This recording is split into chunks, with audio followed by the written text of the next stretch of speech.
Belasan tahun silam Hidayat hidup dengan mencari ikan di Sungai Citarum. Namun kini setiap hari ia hanya bisa mengumpulkan sampah plastik untuk dijual.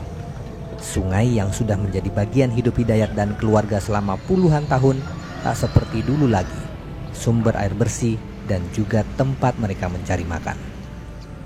Jadi tahu gimana keadaan waktu dulu jernihnya Sungai Citarum. Untuk penghasilan masyarakat di sini juga kalau dulu cukup lah. Tahun 89 itu udah mulai segala macam ya, ikan juga udah kurang, apalagi semacam kermis itu udah nggak ada. Dahulu aliran sungai terpanjang di Jawa Barat ini adalah pusat peradaban. Citarum berasal dari kata ci yang berarti air dan tarum merujuk pada pohon tarum yang banyak tumbuh di pinggir sungai. Hulunya terletak di Situ Cisanti di kaki Gunung Wayang. Situ ini bersumber dari 7 mata air dan menjadi sumber sungai purba Citarum. Citarum dimanfaatkan sekitar 25 juta orang di wilayah Jawa Barat dan DKI Jakarta. Salah satunya sebagai pendukung industri di Bandung dan Bekasi. Mengaliri 420 hektar sawah dan irigasi di wilayah Karawang, Subang, dan menjadi sumber air baku untuk Bandung, Bekasi, Karawang, dan Cimahi. Citarum juga menjadi 80% sumber air untuk DKI Jakarta. Dari hulu di kaki Gunung Wayang, Kabupaten Bandung, Sungai Citarum mengalir jauh sepanjang 297 km hingga hilir di Muara Gembong, Bekasi. Pemerintah harusnya malu. Sungai Citarum dinobatkan sebagai sungai paling kotor dan paling beracun di dunia. Namun protes warga yang menderita akibat pencemaran tidak menjadi pemicu bagi pemerintah untuk bergerak cepat membersihkan Sungai Citarum. Di samping saya, di Desa Mekarsari, Kabupaten Bandung, setiap hari limbah pabrik masih saja dibuang ke sungai ini.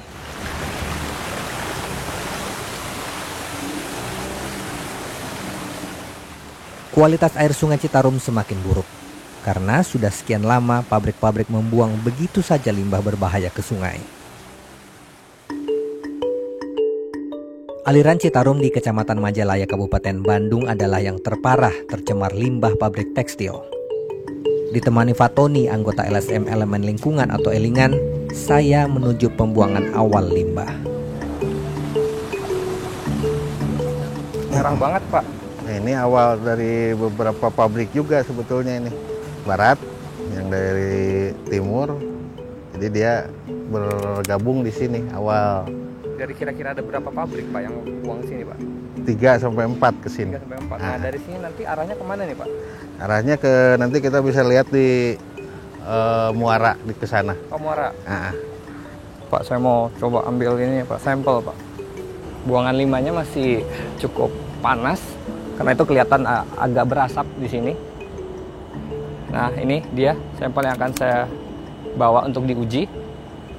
Oleh-oleh untuk Jakarta, sirup, tapi isinya limbah.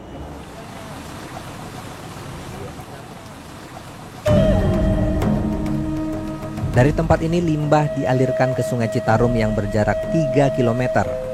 Tak jarang limbah tekstil juga masuk ke areal persawahan. Telah berkali-kali warga memprotes pembuangan limbah. Namun pihak pabrik tetap membuang limbahnya lewat got-got di sekitar pabrik. Saya kemudian mencoba bertanya ke pihak pabrik yang membuang limbah. Ternyata Satpam yang menjaga pabrik mengakui memang membuang limbah ke sungai. Satu solokan berapa? 1, 2, 3, 4, 5 pabrik. Oh gitu ya, Pak, ya. Bukan satu buat ini. Jadi semuanya emang udah pada ngebuang ke sungai semua ya, Pak? Solokan, tapi pembuangannya sama. Oh gitu ya, Pak, ya. Gerobak udah, tapi nggak sembuh-sembuh. Hubungannya dengan banyaknya logam-logam atau mungkin logam berat yang lebih utama yang ada di dalam perairan itu.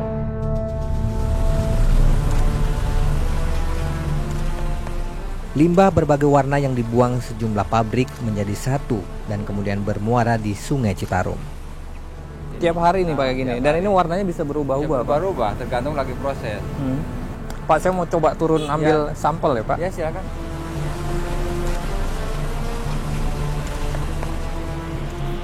Pak, itu saya kayaknya mau ambil ini Pak, contoh air ini Pak. Ya boleh. Karena saya mau coba uji di lab.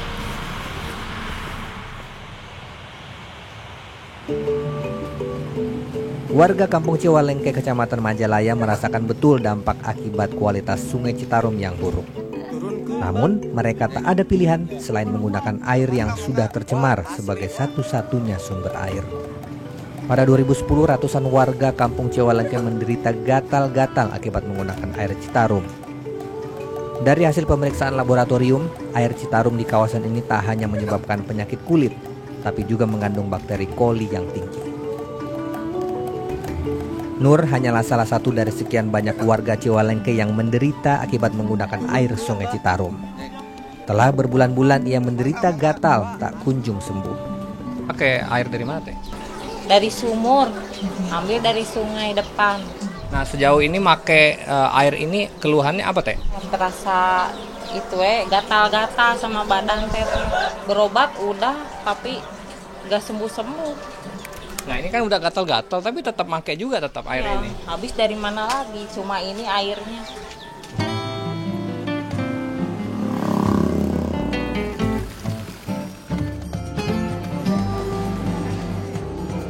Untuk memastikan Sungai Citarum memang telah tercemar limbah berbahaya, saya membawa sampel air limbah untuk diuji di laboratorium afiliasi Fakultas MIPA Universitas Indonesia Depok.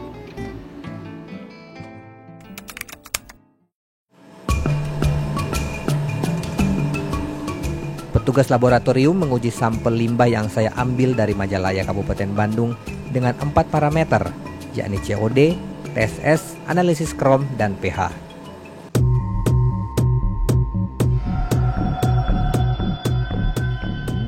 Hasilnya, buangan limbah pabrik tekstil memang mengandung bahan kimia berbahaya. Sampel limbah berwarna merah ternyata mengandung chemical oxygen demand sebesar 15.840. Jumlah ini 100 kali lipat lebih banyak dari ambang batas yang ditetapkan Kementerian Lingkungan Hidup, yakni 150. Sedangkan limbah tekstil berwarna biru mengandung COD sebesar 7.425 atau 49 kali lipat lebih banyak dari ambang batas. Nah, nilai itu tinggi, berarti nanti banyak oksigen yang di dalam air itu terkonsumsi oleh bahan-bahan kimia itu. Jadi akibatnya airnya jadi kekurangan oksigen. Kemudian yang TSS itu adalah total suspended solid atau zat padat terlarut. Nah, itu menggambarkan banyaknya garam-garam yang ada di dalam air itu. Itu biasanya nanti hubungannya dengan banyaknya logam-logam atau mungkin logam berat yang lebih utama yang ada di dalam perairan itu. Penebangan pohon menimbulkan kadar erosi yang mencapai 31,4%, serta sedimentasi mencapai 7.900 ton per hektar. Eksploitasi air tanah tak terkendali menyebabkan penurunan air tanah yang mencapai 5 meter per tahun. Penurunan kualitas air juga disebabkan limbah kotoran sapi. Sebanyak 29.000 ekor sapi yang dimiliki 7.000 peternak menghasilkan limbah 400 ton per hari.